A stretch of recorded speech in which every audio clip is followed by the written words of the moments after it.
Clubhouse.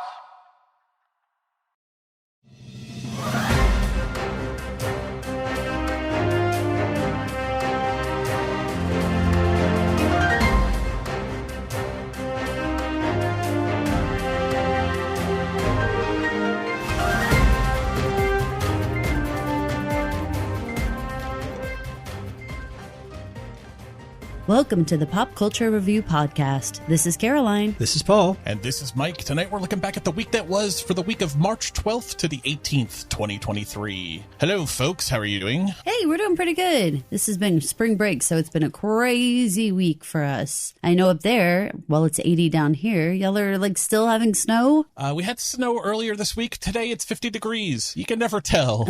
You can never tell. We've sprung forward now. We are actually getting more daytime. It's actually still kind of daylight at 7 o'clock now. I was a winter guy my whole life. The older I get, the more and more I struggle with the darkness so early, the lack of daylight. It has really started to bother me as I've gotten older in a way that I used to embrace and love when I was younger. It's one of those definite signs of aging that it really bothers me now. Now you raise your fist at get off my lawn. My circadian rhythm. Exactly. I'm sad. Oh, no. Seasonal affectation disorder, but also sad about it. Oh my gosh. You guys, this week we had some finales. Can you believe it? It feels like a weird time to have finales in the middle of March, but here we are. TV season means nothing anymore, the traditional TV season. It certainly doesn't. Paul, did you catch The Last of Us season finale? And if so, what did you think? Because you didn't play the game, right? We established this at the start of our Last of Us that was the game you were into. Well, before I make my comments, I will say that I assume that you've watched the show, so I'm going to be free with my commentary. Having not played the game, there are some things that happen in that finale that I totally didn't see coming that make a lot of sense with the characters. For instance, Joel finishing off an entire hospital, including his old friend Marlene. I didn't necessarily see that coming. But then again, he's been pretty hardcore this whole time.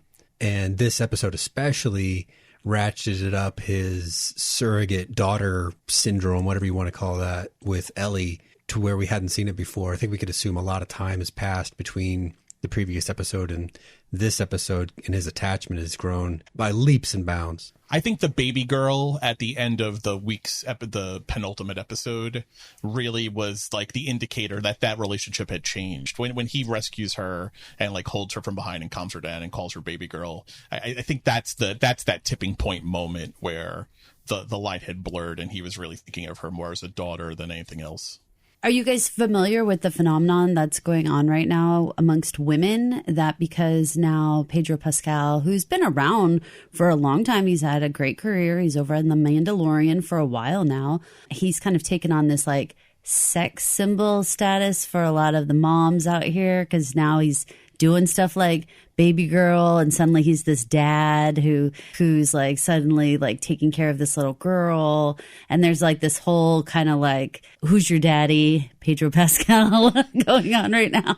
I was not actually aware. That's not at all surprising. I'm not wearing my Paul's surprised face right now upon hearing that. I have to say, he's been on my screen for the last couple of years because watching Mandalorian and stuff like that. And I've never thought of him as anything. And I do have to say, whatever his PR people are doing now, whatever the TikTok world is doing now, he's got an awful lot of charming smiles and a lot really hilarious commentary now. A lot of us women are suddenly very Pedro friendly. Well, to your point, I was flipping through Instagram and I saw an advertisement for a game, something about grandmas. Something about grandmas. It was a video advertisement, and Pedro Pascal was the star in this game. Oh. and they were trying to recreate kind of a gritty, almost like the movie Seven kind of feel of a detective. He's running his fingers through his hair and he's I gotta think like a grandma.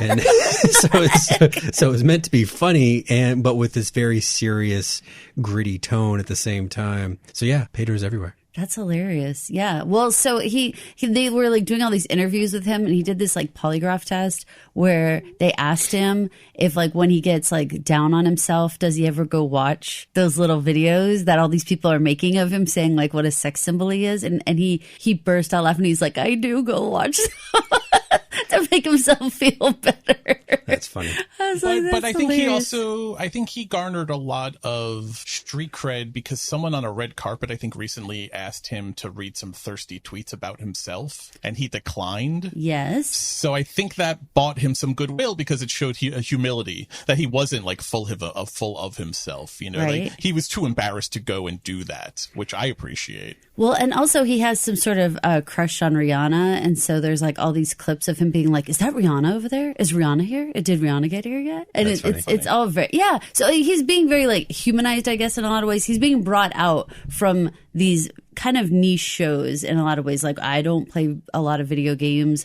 I don't watch a lot of video game shows, that type of stuff. But bringing him over into sort of the mainstream for a lot of us ladies, I would say. Well, I didn't watch Narcos, which is, I guess, his big first like starring Pedro Pascal series, but I never watched it. Did you watch it, Mike? I didn't. I've only ever heard good things about it. Netflix is forever recommending it to me, but I've never sat down to watch it. I like him a lot. The memes of like Mandalorian, like laying on the ground, kind of looking up, and then it's kind of a blurry Ellie or Grogu. You can't tell who he's staring at kind of thing. Like I'm really enjoying the Star Wars Last of Us crossover memes that people are coming up with right now. He's having People are his moment. so creative, aren't they? Good Lord. He is having a moment. Here's the deal. At this point, you guys, because of how well received The Last of Us has been and Mandalorian's doing well and everything, I would like the three of us to like hold hands in a circle and be like, don't embarrass yourself. Yeah. Don't embarrass yourself. Please don't do that. Please don't send any pictures. Don't touch anyone. Please, Pedro, please. Because we can all see it coming, right? Like we've seen him rise up here and we see this beautiful blossoming star happening and you're like, oh, feels so fragile, man. It almost feels like it's never a question of if now. It always feels like a question of when. But this does feel like a good one. Guys, I think we might have gotten a good one on our hands. So let us get that prayer circle going. Carol, you reminded me talking about this because the Mets manager, Buck Showalter, who's an older gentleman. He's been a manager for like 30 years on top of having been a player before. He's a longtime wife. He talks about his wife all the time. She shows up at games. Anyway, he's got a huge crush on Shakira. Oh. At one time, she was coming to the stadium and they were doing the pre-game interview with him. Someone asked him a question and his answer was, did you guys hear Shakira's going to be here today? I'm very excited to meet Shakira. And then like 3 hours later, there was a question with the biggest smile ever. And she's like a foot taller than him. And he had like his arm around her and the largest smile of any human being later. And that's all he wanted to talk about in the post-game interview later on. He was like, I got to meet Shakira. It was amazing. He was very smitten. That was reminded me of Pedro and Rihanna. So it's cute when you can be so vulnerable and just have a crush like that, because guys are always supposed to be like these strong and, you know, masculine and like, you know, they wouldn't do anything. And to see them be like, I just love her. Henry Cavill has a clip like that with Shakira also. Have you seen that? Where he's talking to somebody, he's in like a gray suit doing press, red carpet kind of thing. Then he catches something out of the corner of his eye and then his head just jerks. And then he goes, was that Shakira? And then when he looks back at the camera, his eyes are literally bugging out of his head, like he just got an eye full of something that he didn't want to forget.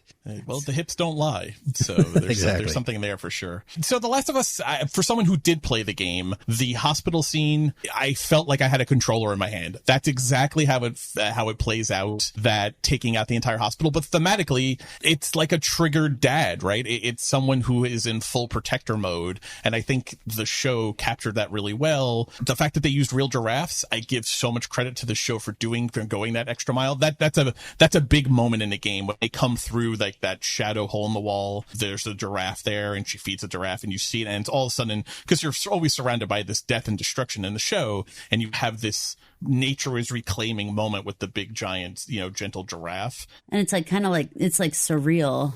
It is surreal, and everyone was like, "Oh, what bad CGI!" But it was a real giraffe, which is also funny because everyone always wants to shit on CGI, whether it's good or bad. They just assume it's bad, but it was a real giraffe. So yeah, I mean, they captured that moment, and then obviously the moment which is the emotional linchpin for the season. She asks him if what he told her was true about the fireflies and the cure, and he lies to her. He makes the choice to lie to her, which is pulled right from the game. It plays out almost exactly like that, and is a real catalyst for what comes later in the second game and presumably in the second and third seasons of The Last of Us, because my understanding is they're going to take the second game and convert it into multiple seasons. So I thought it was a great ending to a powerful season of television and one of the better adaptations of a video game into a movie or TV show. Did you catch the Ashley Johnson tie-in at the beginning? When I saw her, I was like, and then it took a while, Paul. Was it an entire day later when I blurted it out? Chrissy. Yeah. He was like, do you remember Ashley Johnson? And I was like, from Growing Pains? And he's like, yeah, look. And I'm looking at her and I'm like, what was her name in Growing Pains? And then literally it was like an entire day later and we're driving down the street and I go, Chrissy, it was Chrissy. Her name was Chrissy. Like it just came to me. And I was like, oh my God, yes. Yeah, it was so weird to see it. So she played Bella Ramsey's mom. But she was Ellie in the game. There you go. So she's Yes, that was right. More prominent as a voice actress these days. But I mean, I don't know what they did to make her face look like Bella Ramsey's, but they looked like they could have been related. When the scene first started, I thought we had jumped in the future and they were doing an older Ellie had become pregnant. And then I realized what was happening. I was like, oh, this is a flashback to Ellie being born pretty quickly, but it looks so much like Bella Ramsey. I thought they had done some kind of age up makeup or something like that on her. That's how closely I thought they looked like each other. Yeah. Yeah, it was a great job. People talk about that we've passed the end of peak television and now it's just cluttered television. This kind of TV is all I need. This Mandalorian, the current season Mandalorian, the current season of Picard, like these are big franchised IPs, but they're working for me though. Maybe they're not high art, but I think they're pretty fucking well done and I think they're good drama. There are worse ways to spend your time watching TV for sure. What did you think of the Mandalorian this week and the divisive departure from the Mando's plot?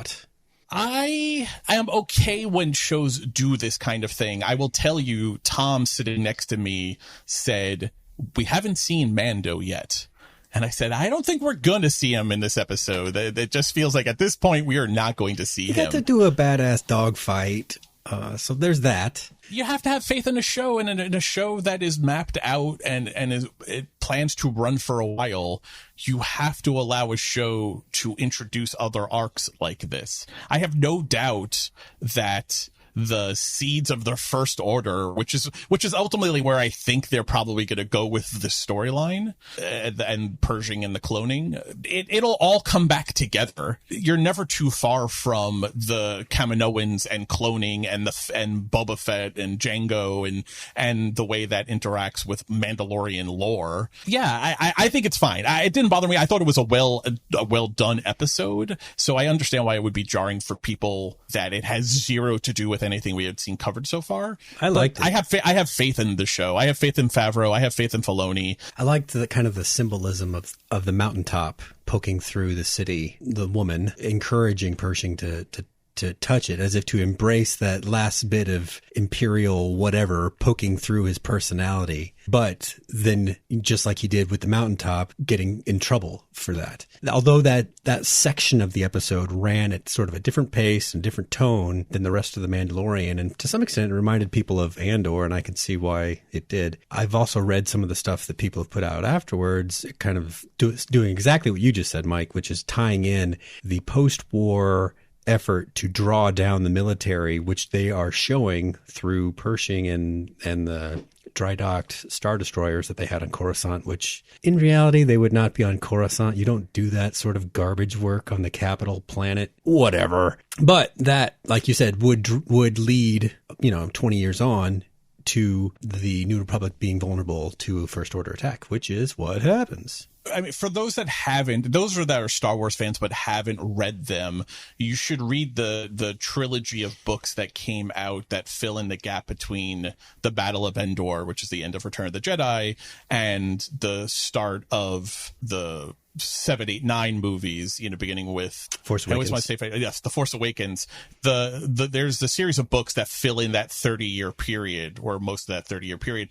And you understand from reading those books, the First Republic, the New Republic, is never on firm ground. It is forever a shaky organization, barely being held together by bubblegum the entire time. It never finds its footing. So the fact that just in the immediate aftermath in the Battle of Endor, you already have these quote unquote reformed imperialists already plotting, for the good of the Republic and all that kind of thing that, like, you hear Pershing say, the way he's trying to convince himself the reason to continue cloning. That's the entire life of the New Republic in that 30-year gap. So I like that they're showing that, because at some point, if they continue this down that road, the New Republic is going to fall apart, and the First Order will rise up, and the old remnant of the Empire will reemerge. People will be like, well, why? How? They had this great new galactic democracy. No, it was never firmly entrenched. It always had problems. It was always on shaky ground.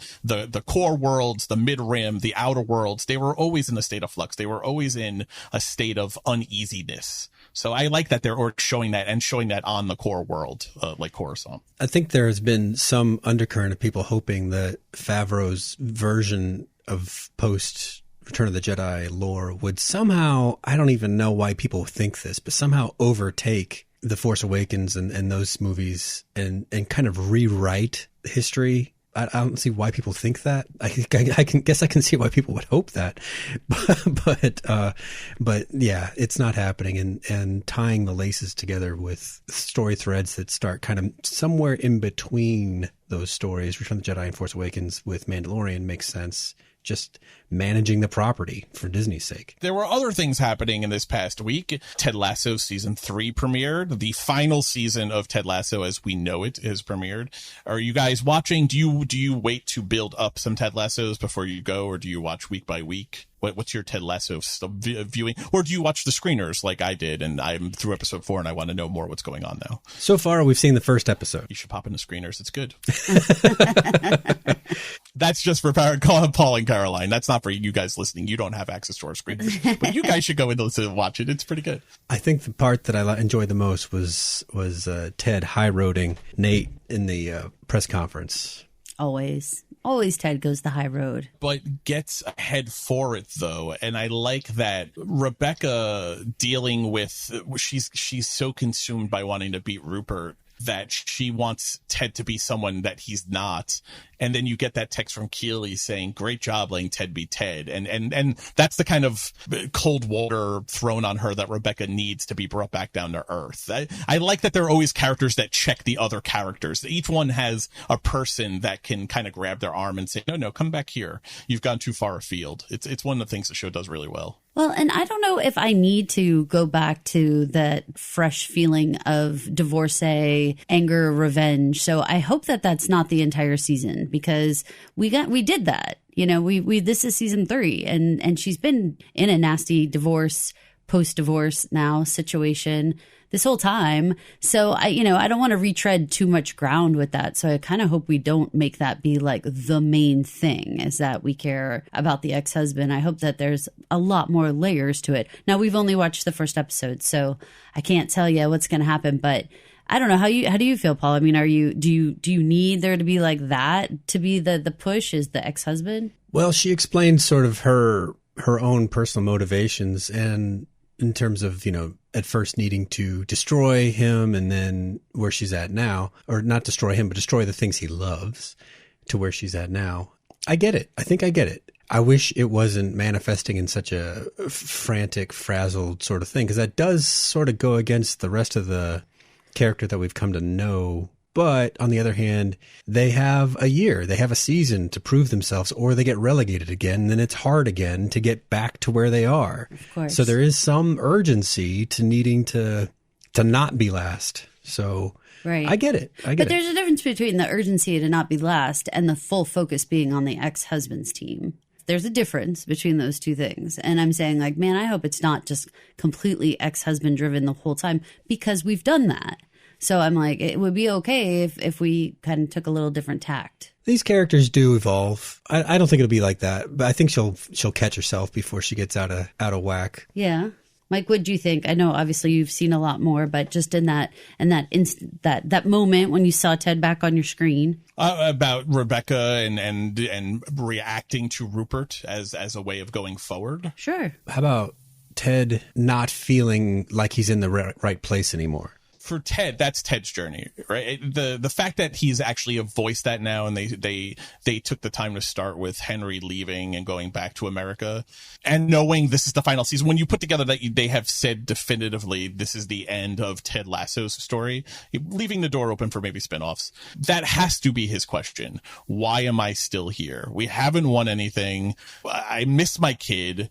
I've proved whatever I was going to prove by being here. Why am I still here? I think that's a valid question. And Henry reminding him, about Nate and the Lego and all of that maybe goes towards the answer of, well, you're not done here. You actually haven't finished what you came here to do. It makes sense to me that Ted is asking that question. I need Rebecca to move on from Rupert. She needs to find a different motivation for sure to do what she wants to do. Remember, she bought the club because she wanted to sink it as revenge. That was where she started. Mm-hmm. So her arc has to be wanting to own the club because she wants to own the club and create something magical and do something special. Agreed. That's arc. Those are the character arcs that I think most people care about. Maybe Roy and Keeley.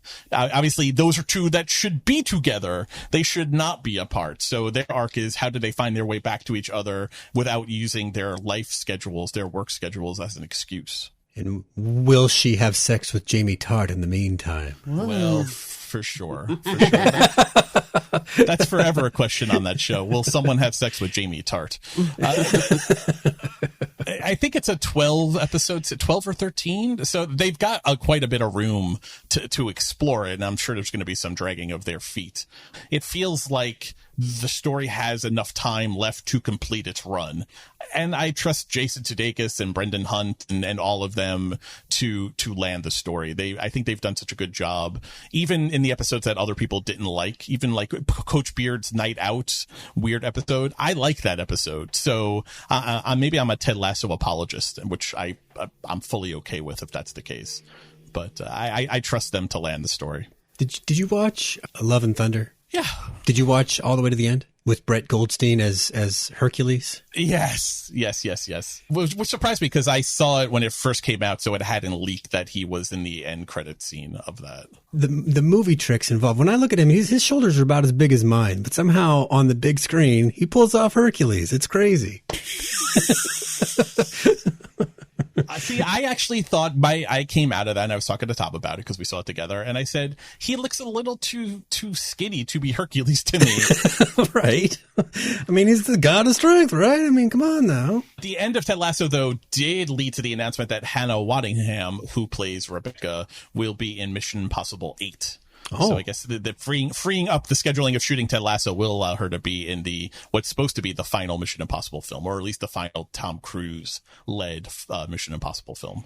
Ethan Hunt's getting old. Like 60 now, isn't he? 61, maybe, Tom Cruise? I wonder if that movie will have like a very analogous plot to like Maverick. Will it be like, you've been doing this a very long time and you should be retired by now. He's like, well, I'm a spy forever. We need you to teach these young spies how to spy. Yeah, I could see that. John Voight's going to return in the Val Kilmer role. Totally. And say, you got to teach these young spies how to spy. That's going to be like the movie trailer. He throws his disposable face mask in the garbage instead of the rule book.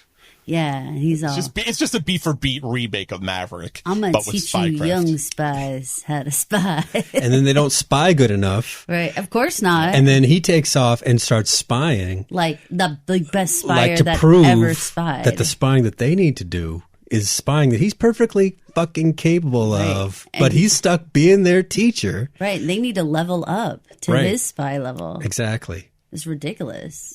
I mean, it writes itself, doesn't it? I think we already just did it. And they'll we get John Hamm in the movie. Yeah. Get John Hamm in the mission, then I'm sold. We teased in last week's episode that the Oscars are a big to-do in your guys' house. Now that it's all been said and done, how did it go? How were balloting? How were the festivities? I picked 14 correct out of the 23 categories. There were a couple of sentimental picks, I guess, that maybe led me astray away from the Everything Everywhere steam train of power that ran through the Oscars. I might be the only person on the planet who was happy to see Jamie Lee Curtis win. It wasn't that I was unhappy that other people lost or wanted to see them lose. It's just I was happy it was her time, I guess. What about you, Caroline? Anything you were happy with? Oh, I think I was very happy when Brendan Fraser wins. Yeah. Very happy. Short round. Short round, yes, of course. I feel like, there was a lot of pictures after the fact that I actually really loved. Like, yeah, like so I posted like the picture of Harrison Ford and Short Round, if you will, because it was so cute. Like they had him when he was such a little boy, and then they have ones at the Oscar. And he was so genuine and so happy. That's what I think. I think there was a real genuine like warmth and graciousness about all of the winners. I really felt like you didn't feel like you had that one who was like, well, of course I was going to win. Like everybody came up and was like truly like heartfelt about it. So I think it was amazing. In our house, the Oscars are a very big deal. We print out all the ballots. Our middle kid is a taskmaster. She has our pens and our ballots laid out an hour before, at least. The people that they bring out as presenters, and I'm looking squarely at Harrison Ford on this one. I'm looking at Nicole Kidman. Are bad at reading. Are just bad. Well, yes. They can't deliver those lines. And in fact, they say them wrong. Harrison said his line. I know. I don't know. Maybe it was really awkward when he said it. Maybe the prompter was wrong. Right. Let's just maybe give Han Solo a little credit that it said when theaters go back to theaters. Yeah, that's what he said. When they go back to theaters and theaters. Yeah, it was super weird. But really, he was like the second or third one to do that. Yeah. But only really, I would say like Julia Louis-Dreyfus and other people that were more accustomed to more of an improv comedy. They were okay. I thought it was not awesome ultimately to have the Little Mermaid commercial inserted into the ceremony. Yeah, that was a bit tone deaf to me. I don't think that was a great move on anyone's part to do that. Now, why do you say tone deaf? What does it mean to you? To put a legit commercial. I mean, I know it's ABC and so it's Disney, but they did just a brazen commercial for one movie upcoming. Right. If you're going to do that, then do for a bunch of upcoming movies. If the part of the thrust is let's get butts back in seats and in theaters and let's do that, then have multiple. You have John Wick coming out this week. You have a ton of big blockbuster movies coming out you had Shazam coming out this week. You have John Wick coming out next week. You have do a lot of different commercials then if you're going to do that. Well, the question mark was why not just play it as a regular commercial? Why insert it in the middle of the show? And it's for all the reasons we know, is because we would have all fast forwarded through the ad. It was only because it was inserted in the show that we sat through it because we didn't really know what they were doing. We're like, oh, okay, this is like some sort of presentation of something. Even though the ceremony has to be shown on a channel, it's still supposed to kind of be this impartial. Yeah, a little neutral. I agree with you, yes. Completely. If it was on NBC and they showed a Godzilla movie because it's Universal, people would freak the fuck out. Well, see, I think it's what we were just saying, though, about the idea that we feel tricked. I think that's really what makes everyone butthurt, is that we would have fast forwarded through the commercials, all commercials. And I'm not saying anything about Little Mermaid. We'll watch Little Mermaid. We'll absolutely go see it. I'm positive. All commercials we fast forwarded through. And so I feel like we felt tricked. Like once they actually played it, we were like, it was just a commercial. They weren't going to present anything to anybody. Drink your Ovaltine. Like, yeah, yes. I didn't feel tricked. I thought it was tacky. I thought it was a classic example of corporate synergy gone too far. Yeah, corporate synergy gone too far. Just because you can, Disney, doesn't mean you should. Always those shows are so tight on time, and you're cutting these people's once in a lifetime moments down to like their 20 seconds they have to say something. So if we spent 4 minutes on a commercial for a movie that, like I said, we're going to go see it. We would definitely go see it. it feels like you were taking away from the time of those people who were having their once in a lifetime moments. It's also a bad look because Jimmy Kimmel based a lot of his comedy around, and I think Jimmy Kimmel actually did a pretty good job. I thought he was actually very funny, but a lot of his comedy bits were around, we added back in 15 categories because you bitched about it, and now this show's 9 hours long. That's a bad look when you're also taking time out to do a Disney commercial in your Disney produced award show. Right. I mean, you know, a lot of people would say, hey, if you're the one who decided to be the host, then you get the choice of how you want to handle some of that stuff. But I agree, especially in a year when so many smaller films won and were having kind of their moment to shine, there was kind of a eye roll, I guess, to have a big blockbuster movie be the one advertised in the middle when like The Whale or, you know, Everything Everywhere All at Once were these much smaller independent films, and they were the ones winning the awards. But it's like, let's not forget about our big daddy, you know, movies over here, right. You know, like the big Disney D. They pay I the also bills, hate the right? Disney. I hate the Disney live action remakes. I abhor them, in fact. Little Mermaid is my favorite Disney movie, the original, and Lion King is my second favorite Disney movie.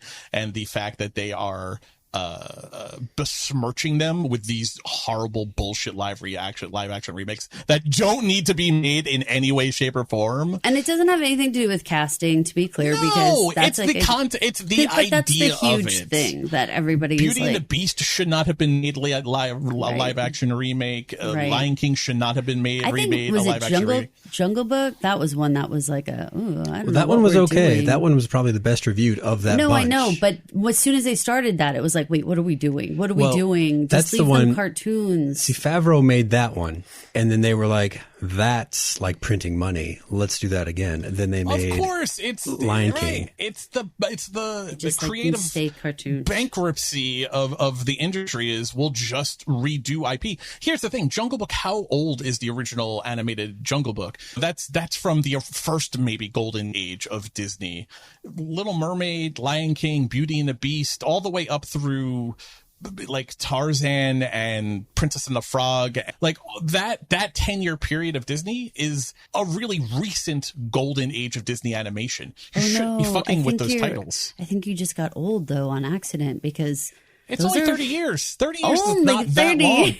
But for purposes of mining your IP, go remake Snow White and Cinderella and those ones that are 80 years old. 30 years is too short a period to be remining. You're only one generation away from the people who watch those. Give it 20 years and they'll do a live action remake of Toy Story.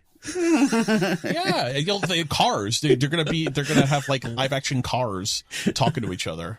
It's going to be all Teslas. Let's get back to the Oscars. Did you guys have any categories that were a big shocker for you guys, or any winners that you were like, that was absolutely well-deserved? I'm super glad they finally made it up there. Or anybody who were like, I had no idea they were going to win, and that was crazy. I think All Quiet on the Western Front won more awards than I thought it would. I know it did well in all of the run-up shows, but it was so drab in vibrancy compared to some of the more front-runner movies that were there. So I was surprised it won some of the awards that it won. For me, this is controversial. I think Cate Blanchett was better in Tar than Michelle Yeoh was in Everything Everywhere All at Once, though I think Everything Everywhere All at Once should have won Best Picture. I think Stephanie Hsu should have won the supporting actress over Jamie Lee Curtis. I'm happy it won the awards it did, but I would have arranged it slightly differently. The one that I was positive was going to win, I think I had even made a bet that I would eat my hat if it didn't, was Natu Natu for original song. So I was very happy not to have to eat my hat, and I was able to do the dance the entire time that they were on stage. You did the dance? Their awards. Oh yeah, dun, dun, dun, dun, dun, dun. Yeah. My neighbors downstairs from me complain incessantly. You had to get out your suspenders like really quickly, huh? I had them right. I knew it was going to win. I was prepared. I was prepared. And the guy accepting the award was so cute. He came on, started singing Carpenters. I don't know if you listened to his awards. Yeah, we saw like, that. Yeah, it's like a big chubby Indian guy, and he's like, I grew up listening to the Carpenters, and then he sang like his like acceptance speech in the like a parody of a Carpenter song. It was very adorable. I see, and I thought that every winner was really like heartwarming. Like everybody kind of made you put your hand to your chest and be like, oh, I'm so glad that they won. Like showing moms and stuff like that. Did I miss anybody making a big political stand? I don't think you did. That's so. what I'm saying. Like nobody did that, and nobody got up there and was like, I don't know, took it too sternly or too seriously in the sense of like wagging their finger at anyone or doing any of that kind of stuff that makes you feel like, God, what was with that person? Like none of that. I felt like everybody was there happy, smiling, and waving to their moms. Like it was like very cute. I think the closest was maybe Sarah Polley. She won Best Adapted Screenplay for Women Talking. She took a dig at women, especially women writers in Hollywood, which made me chuckle. But I honestly, I think that was the closest to a political statement of any kind. I think it was just a lot of heartfelt, I can't believe I did it. And especially, Jimmy Kimmel starts off making the Encino Man joke about the Brendan Fraser and Ke Huy Quan both being Encino Man and now both being, nominated for Oscars 30 years later. And then they both end up winning. Those kinds of moments, those are great feel-good moments. And for us, I mean, obviously those are of our generation, like, Brendan and Data, like we grew up with them, right, in a lot of ways. And so to see them be like roughly our age up there in very much like their second act in a lot of ways. I mean, we saw the story where, they were losing their health insurance, couldn't get jobs, didn't have anything anymore. And it really makes you feel good. Like, wow, these were some great comeback stories and familiar faces that we've missed, for a while. Mm-hmm. Paul, I know you watched some of the Gotham Knights screeners. I don't know how many you got through. I watched them. Gotham Knights formally premiered this week. It's airing Tuesdays on CW. Well, I watched the pilot. I thought that, that there's probably a big missed opportunity by not having any synergy with the Gotham Knights giant open world game that came out pretty recently. Which was much better than people gave it credit for. It was one of those games that when it came out, didn't work on a lot of people's systems. A Cyberpunk 2077 situation. Yeah, but once they got it fixed, then it all worked. And it may perform badly on some older computers, but it works. There are some similarities in, I guess, theme, but the cast of characters are completely different and the thrust of it's all completely different. So that's too bad that they didn't make that work out a little bit better. So I watched the pilot and I don't know if I'll be continuing, mainly because I don't know that this in the James Gunn world is going to have a very permanent place in what he's doing. These stories are going to kind of unspool in a very familiar Greg Berlanti kind of way. Yeah.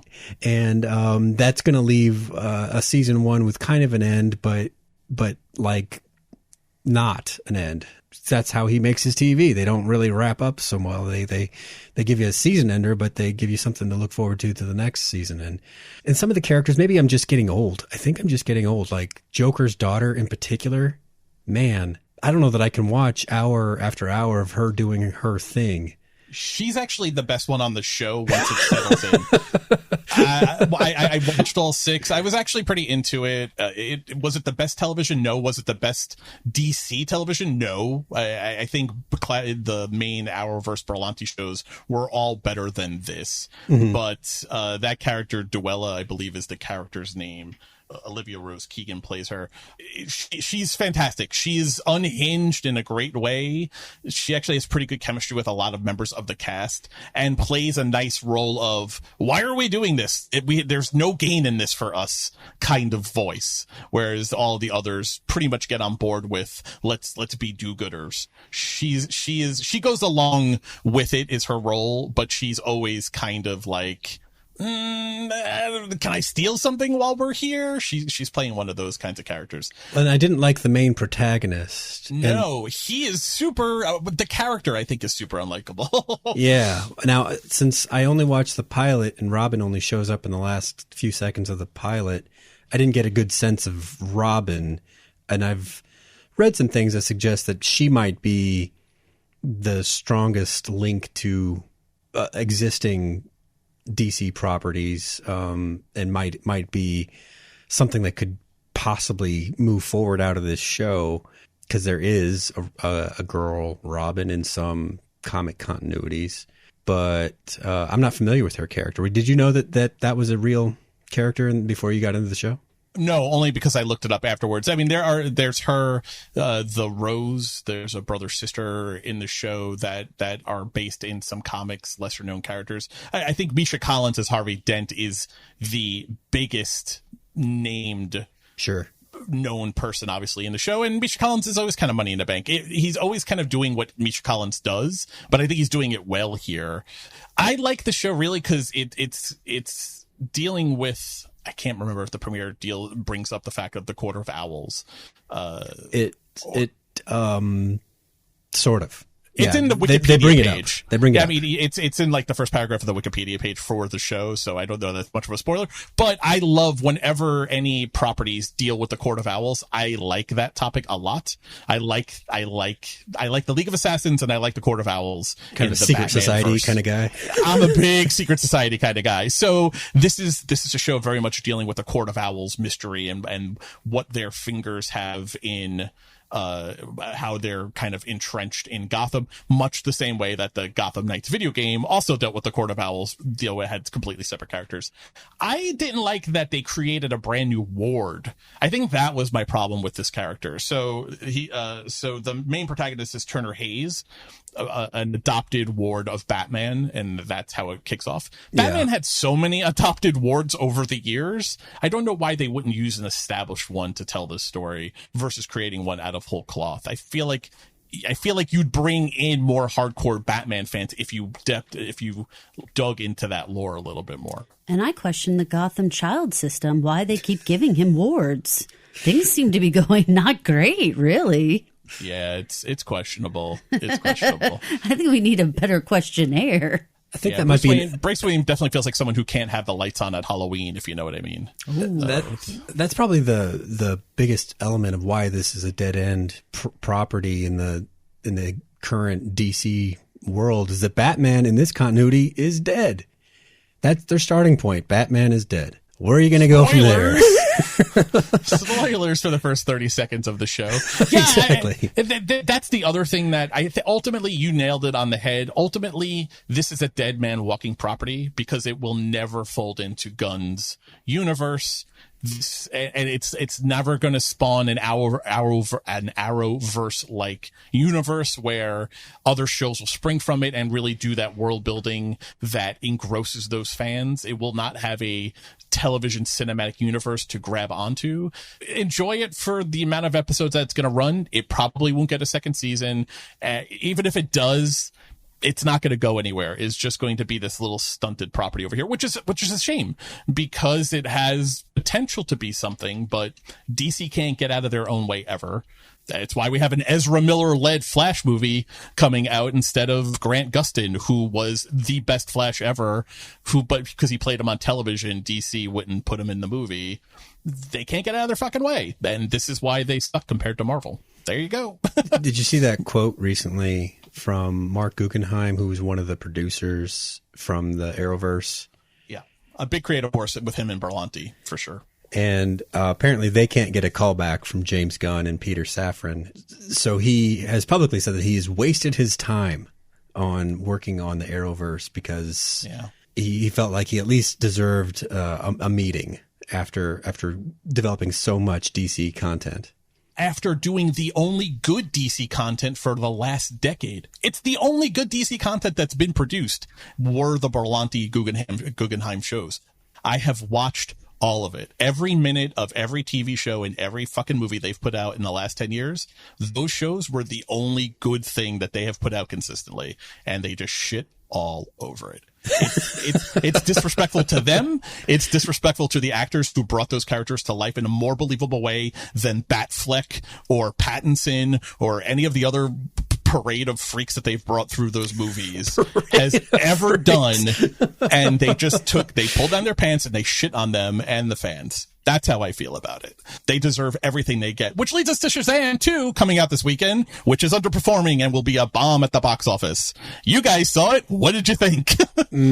Well, they shift the story quite a bit from if you recall, the first Shazam was pretty evenly split between the kid, Billy, and Zachary Levi, and trying to find his place in the foster system and being an outcast at school, plus figuring out how to use his powers.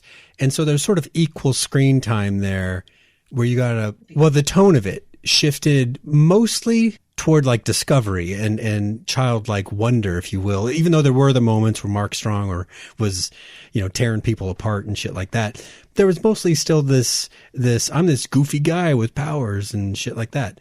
But in this movie, the kid is in it for 5 minutes. Yeah. Yes. And the rest of it is Zachary Levi still kind of doing that I'm a little kid in a big man's body shtick. But sort of, but not as much, which kind of created a little confusion, to be honest with you, because now, I mean, I'm a very casual watchers of these movies. So when we sat down and Zachary Levi's like, I'm going to be 18. And I looked at Paul and I was like, what? What is he talking about? And he'd be like, oh yeah, remember? He's like, Billy. Oh yeah, Dur. I had to remember all that. I know. Everybody who's listening is like, Caroline, boo. But I'm a casual watcher, I admit, of this particular brand.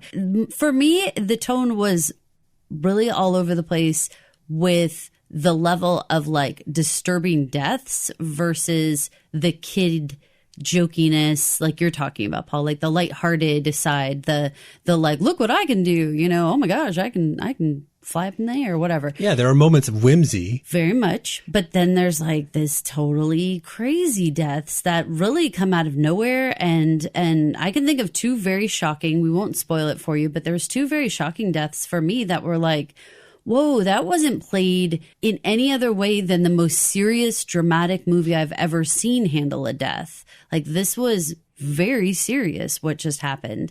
And it lasts for like maybe 30 seconds. And then the whole plot moves on as if that never happened. And we're not really even sad about it. And it was making me shake my head. I had a hard time wrapping my arms around this one. You told me a little bit about that, and just in the 2 minutes you talked about it, I pretty much decided I can't take my kid to see that. Who like so many teenagers, deal with mental health issues and other struggles. Why would I go show him that? Why? I really had like a moment where I was like, what were they trying to accomplish by doing that? I honestly think it was just for the shock of it, Well, they'd established that the baddies were bad through comic book violence up to that point. By comic book violence, I mean not bloody, right, but implied through either, velocity or circumstance.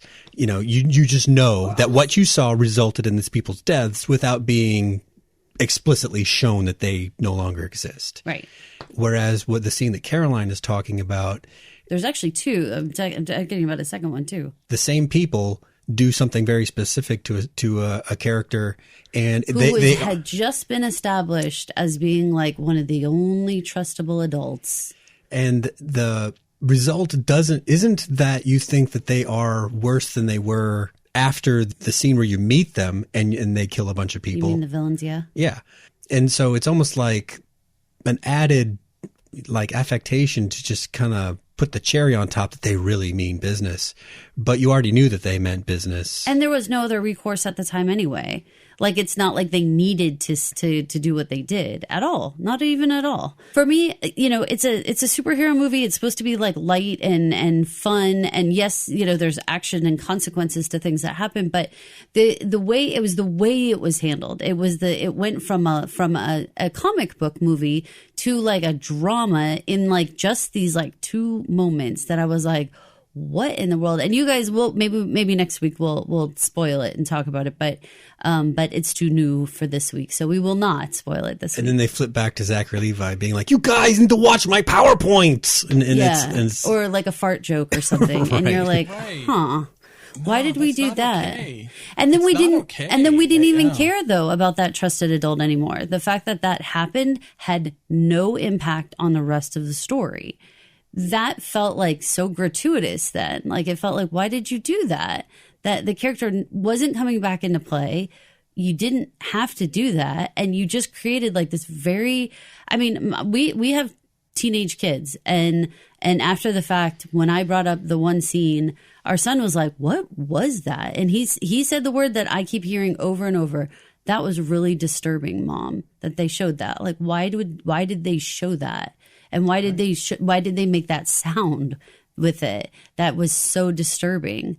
And I was like, that's the exact right word. I like found it so gross and bizarre. It's like the director wanted to pick and choose like his Snyder moments to drop in, but then keep it bubblegum the rest of the time. You've just summarized all of DC's approach to movies.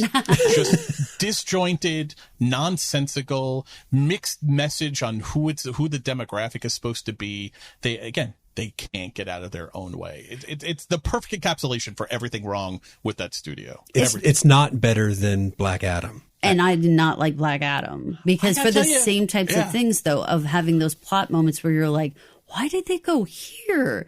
Why in the Black Adam's been out for a while, so I can just say what I'm going to say. Why are zombie skeletons coming out of the ground? Why all of a sudden is Satan involved? Like, I mean, I felt like they got off the rails. I was like, okay. Here's the thing. Yeah. Not once in the last 3-4 years have I thought to myself, when is Shazam 2 coming out? When is Shazam? And no one has. No, I don't think Zachary Levi has. I think he's probably more pissed that he's losing the gig on Maisel more than waiting for Shazam 2 to come out. Come on. Who's asking for this? And then this is what you do? No. Here's the thing. I'm going to speak from a woman point of view. Because he was on Maisel and because he was kind of a dashing guy, he had my attention for Shazam. Because I was like, okay, all right, you're going to come over here now. I want to see what you're up to. And then he played this goofy, silly thing, like Paul was saying, like 50-50 playing like a 16-year-old or whatever. And so then this one, I was like, okay, I remember old Zachary Levi. Like, it's been a while. It's been a while, dude, but good to see you. And then he comes on and he had, when I say, I mean, I don't know, this is an R-rated podcast, no? Yeah, I've boys, do I have permission to speak freely? I've cursed many times this episode. No, I'm gonna be more graphic than that. Whatever lady boner anyone had for Zachary Levi, to me, left that theater limp as a noodle because there was nothing happening with Zachary Levi that was remotely like anything like that. I won't speak to lady boners, but I will say that if you look at the character Billy and then look at the character Shazam, the character Billy is like this dour, angsty worrywart teenager, yeah. Right? But somehow when he's Shazam, he's this goofy, talkative, uses a lot of slang, lots of energy. They're supposed to be the same guy, just in a different body. You get no sense of that. That's true. Here, especially in this movie, with the little bit that you see Billy, he's still... The only times you see Billy is when he's coming to people to be like, oh, you guys, I'm so nervous about this. That's it. And then when he's Zachary Levi, he's like, gee, guys, come on. And it's like, but he's like laughing and stuff. He's like, let's play around with this and let's joke with this. Like, you're right. He's not the same as Billy at all. And on the flip side, I can't figure out why they have such a really even tone in terms of like sexuality and everything when it comes to all of these heroes, right? Because they're kids, except for the one girl who, I swear to God, when they remade her costume, I don't know what they did, but they did the a la like where we're going to put a chest plate on you that looks like your gigantic chest. And it's like, what are you doing? She was supposed to be a kid. And it's the same actor playing both the kid, Mary, and the superhero, Mary. So it's the same person. And you're like, what are you doing? We're supposed to look at them all as children. What are you doing? It was weird to me because then if they're going to use the same actor, I don't think they should have done that. The thing is that, right, like Shazam, the fun of it for me is it's sort of like the movie Big, but we're superheroes, right? Mm-hmm. So we all sort of got into these bodies. Well, so then remember how awkward it was in Big whenever they tried to sexualize that situation? It got super weird. Yeah. I feel the same way about this. The kids say cringy these days. Okay. Well, don't even do that. Like, I felt like Mary, like, she should just be a studious kid. They don't need to do that to her. Because nobody else got that treatment. So leave it be, let them be kids. Well, it's tanking this weekend. It's opening weekend. I think it'll be out of theaters soon enough, and then we don't have to worry about it. There you go. And then we can get onto the Gunn universe properly and see whatever they're going to do with that. Here's the thing. I love James Gunn. I'm a giant fan of James Gunn. DC has just been, and I don't think it's any of the individual people necessarily. I think it's the studio manages their IP in such a way that it makes it almost impossible to have the same level of success that Marvel has had. Because even when they do get something successful, they always seem to kind of botch it in some spectacular way in subsequent movies or something. Questionable casting or problematic casting, whatever it is, there always seems to be something. And it can't just be all these different directors and creatives. That's just too much of a coincidence for statistically. It can't be that. It has to be the ethos coming from the studio directing this is how I feel about it. This feels like a super hard pass to me. I didn't need to see this movie at all based on the conversations I've had with you and listening to this. And no, thanks. I'm getting online to go see John Wick 4 next week. There you go. I'm going to be going to see Shazam 2. Are you guys looking forward to that? Tell me a little bit about John Wick 4.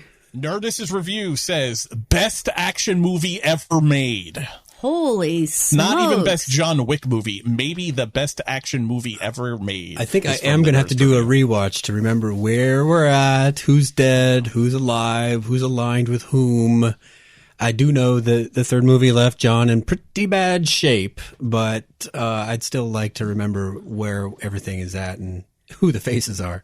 Tom has never seen the movies. He's been too young for them, but now as he approaches 15, because it's really just violence, excessive violence and martial arts violence, which he's seen before. There's a little bit of bathhouse action in the first one. Yeah, but no female nudity. There were some male bare butts in the first one, but just some scandalous maybe bathing suits. But nothing that I had to like close his eyes about. The violence is the real thing that you have to be comfortable with your kid or your teenager watching. So we've begun the rewatch. We've begun the march towards the rewatch. So here's the thing: Peacock, for which I pay a ton of money for my premium subscription on Peacock, has the John Wick movies, but the first one anyway had it with commercials. Peacock, why am I paying you all this money to not have commercials, and you're putting fucking commercials in the middle of John Wick? No thanks. So I had to go rent it from Amazon because I don't want to watch it with commercials. Animals. So that's annoying. Animals. No, I'm looking forward to it. I enjoy. I mean, that is a perfect character for Keanu Reeves and his acting range and his physical abilities. You guys, let's let go of our hands for a minute. Let Keanu Reeves in the middle of the circle with Pedro. Wrap our hands around each other and say again, please don't embarrass yourself. Please don't say anything weird. Please don't touch anybody. Keanu, you're doing good. Please don't wreck this, because so far you're very much presenting as a good guy out in the world, and I very much want that to stay true.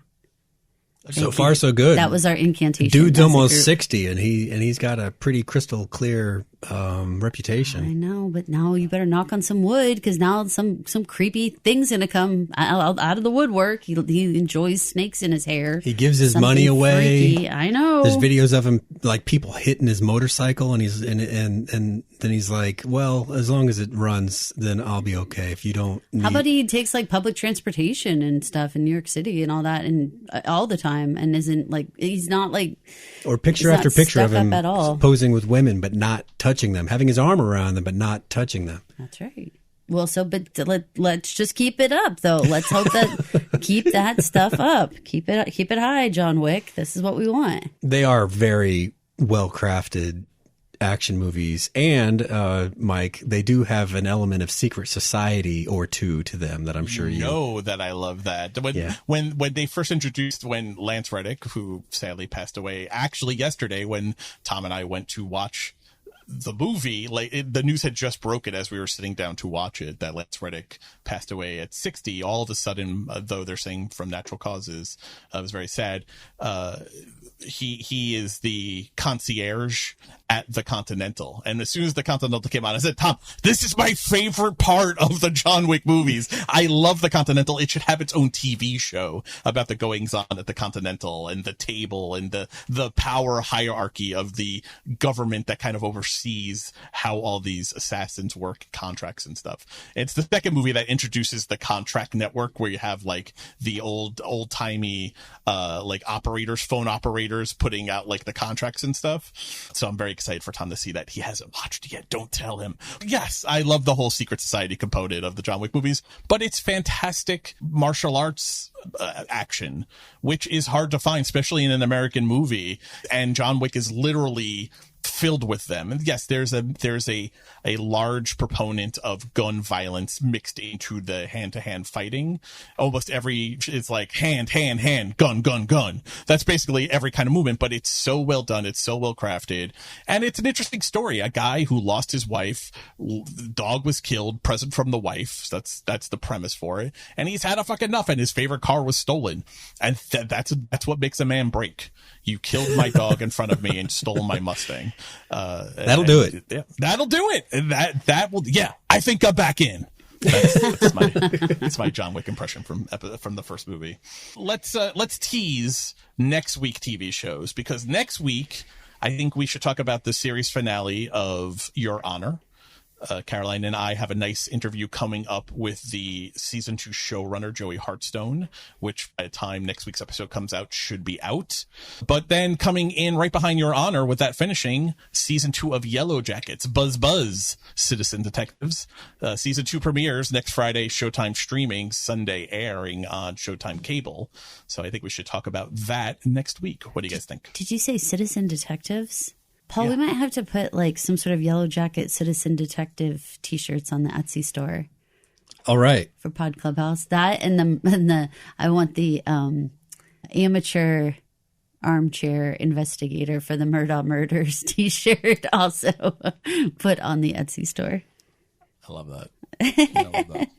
As to say, Buzz, Citizen Detectives. That way we're crafting our own phrase from established IP. We may need to hurry up and re-binge season 1, because it has been a lot of TV since then, and the plot had, the 2 timelines, and it had a lot of unanswered questions and personalities, and who survived and who didn't, and which girl lined up with which woman and all that. And I'm afraid I don't remember it all that good. So I might need to rewatch some of that. What about you, Caroline? Where are you at with your Yellowjackets fandom? I also could use a little bit of at least like a summarization of remembering exactly where we were. Stop. Something, because I do need to remember exactly where we landed. Like I have a good sense of what that last episode looked like, but I don't remember if there was anything else that was like a cliffhanger right near to the end. So this is a show worth doing it for. Oh yeah, it was good. Yeah, this is a very good show. I really like Melanie Linsky. Like she totally came onto our screen with Candy too, right? And I was like, man, I like her. She should be in a lot more. I really just finished the show pretty recently, the first season, and I also feel like I need to rewatch it. And I've watched all that's available out there for us to watch for season 2. Even now, sitting here processing it, I'm like, I think I need to go back and watch season 1 to get even more out of it. But I did put together a short haiku review of season 2 if you guys want to hear about it. Yes, if you guys please. subscribe to our Twitter, you've already seen this. But here's my season 2 haiku, non-spoilers for Yellowjackets. Mysteries deepen. The pacing is very slow. Don't watch while eating. I think that is the big takeaway from it. The pacing is very slow. Without saying anything else, I feel like they take 6 episodes to cover what they would have done in like 2 episodes in season 1, which I don't necessarily think is a bad thing. I think it's a show that's settling in for a long run. That's how it feels. Now that they are a hit and they know that they've got legs to run with, I feel like they really slowed it down and are giving out information a lot slower as to lengthen the runtime of the show. Last year at ATX, they had a producer and not a Showtime executive, but whoever it is that makes for Showtime, like the production executive for that company, I forget which one it is. It's not E1, but it's one of those companies like that. And they were very proud. They were there to be part of a panel about just creating new IP, I think it was. And they had a lot of smiles. They were so the idea that all of a sudden they became a little more comfortable with what they have because they know what they have now is not altogether surprising to hear, given what I saw in person from the people that make it. And you heard it from his mouth, folks, straight from his lippies. Yep. We talked about the passing of Lance Reddick. I think that was the only... He was at Comic Palooza last year, and he was here just before Resident Evil dropped on Netflix. I don't know what to think when I hear natural causes at 60 years old. I don't know what that equals. From what I've read... He was a robust guy. What it generally means is that it was like something medical that would have been like a stroke or a heart attack or, you know, an aneurysm or something like that. Something that's like internal. There was no, all they mean by natural causes from everything I've read is that it means there was nothing external. It wasn't a murder. It wasn't, you know, there was no foul play. There was nothing, something in his body failed essentially for whatever reason. And that's why he passed. It's 60 is far too young. And you're right. He looked healthy and he was working and doing everything. So very sad. Yeah. I don't know that anyone has been in more significant things that I have loved over the years than him. He's just one of those guys that inevitably he was always going to show up in something that I enjoyed watching. I mean, he's in a first season episode of West Wing in a small bit part, but obviously he was in Lost. He played an interesting recurring character in Lost. Abaddon. With John Locke's character. He was in Fringe, which is where I really got to know him and really kind of fall in love with his abilities. I know a lot of people know him from The Wire. A lot of people know him from the John Wick movies. A lot of people know him from Bosch. He did like over 60 episodes of Bosch. Just a working actor who seemingly popped up in everything eventually. But he was always kind of money in the bank on screen for me. Well, he always projected gravitas. You never saw him like show up in like Bermuda shorts and like a ripped t-shirt or something like that. He was always this certain guy that projected a don't fuck around with me kind of air about him. And when you needed that, you could count on Lance Reddick to bring it. The only news I have this week that feels worth mentioning is Willow is not going to be moving forward to Disney Plus. They just had one season that just came out a couple months ago now. Didn't watch it. Didn't watch it either. Don't care. I mean, I love Warwick Davis, but like, I think we might have gotten to the bottom of why it got canceled. Both of you yell, "Don't care!" I don't even know that I would have mentioned this if not John Kasdan coming out and saying, just because they've canceled it doesn't mean it's never going to get made. Oh, he said Party Down took 13 years to get another season order. So there's always time for it to come back. Oh, bro. Well, okay. I mean, that's something optimism, I like okay. to write that in like the dream journal, and that's like a great idea. And like, stay positive, right? We're like, you go right now with Bob Iger sort of like rewriting the path forward for Disney Plus. Who knows? Maybe this has something to do with that and kind of the murky numbers that streamers use to decide what moves forward and what doesn't. And we know that Bob is particularly looking at Disney Plus as like his main project to fix before he leaves again. I don't know what those numbers are. I know that the little outlets that I pay attention to did not have any positive buzz for Willow at all. Like, it felt very much like y'all vaunted Willow for 30 years. It's coming. Get your popcorn ready. And then it came out and everyone was like, well, okay. Well, wasn't the problem that there was like Willow was about Willow to an extent. Mad Mardigan was his muscle, but it was like a road movie with those two guys, right? Whereas the show, it created a cast of other characters amongst which Willow was one. I think that's probably the main thing, is that Willow was just like part of it, where I think maybe a plucky young girl might have actually been like the one we were supposed to keep an eye on. I like when you use the David S. Pumpkins. We're part of it. Right. I think Willow is a perfect example of something that people think they want more of because it rings so true in the nostalgia meter, because it's that age group that we are, where presumably have maximum ad dollars to spend.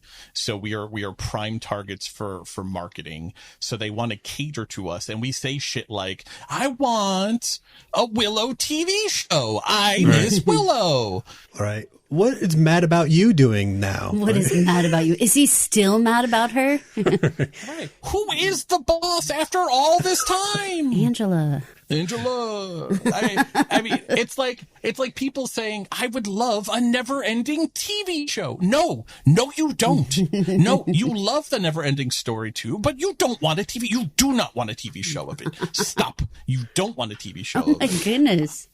I would love to see what happened to Ren McCormick in Footloose, but I don't want a fucking TV show of it. And I know I don't want a TV show of it. Did he end up changing other small towns in the South and bringing dancing to them?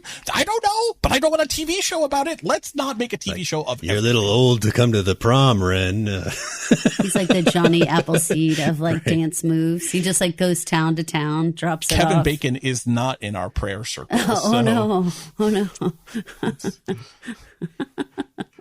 He just eventually became the Matthew McConaughey character in Dazed and Confused. That's exactly what happened. I want a show about that. Show me that Interworld. This is Caroline. This is Paul. And this is Mike. Thank you for listening to the Pop Culture Review podcast for the week of March 12th to March 18th, 2023. If you wouldn't mind heading over to Apple Podcasts, Spotify Podcasts, or wherever you listen to podcasts, and rate, review, and subscribe. And while you're there, leave us a 5-star review. We'll read it on the air. If it's nice. If you're going to say mean things, we're not going to read it on the air, and know that we're going to have a voodoo doll of you in the back. So don't do that. But we do appreciate you guys listening. Right. If you experience any eye pain after leaving a bad review, you'll know why. Put 2 and 2 together and you get a Willow TV show. Thanks for listening. Thank you for listening. This has been an original Pod Clubhouse production. Pod Clubhouse is a podcast network dedicated to encouraging collaboration among podcasters and friends to bring a fresh voice and diverse perspective on a wide array of content. Please visit and leave a comment for us at podclubhouse.com. Rate, review, and subscribe to our podcast feeds on Apple Podcasts. Follow us on Twitter, Instagram, and Facebook. You can find us at Pod Clubhouse. Our DMs are always open, and we'd love to hear from you.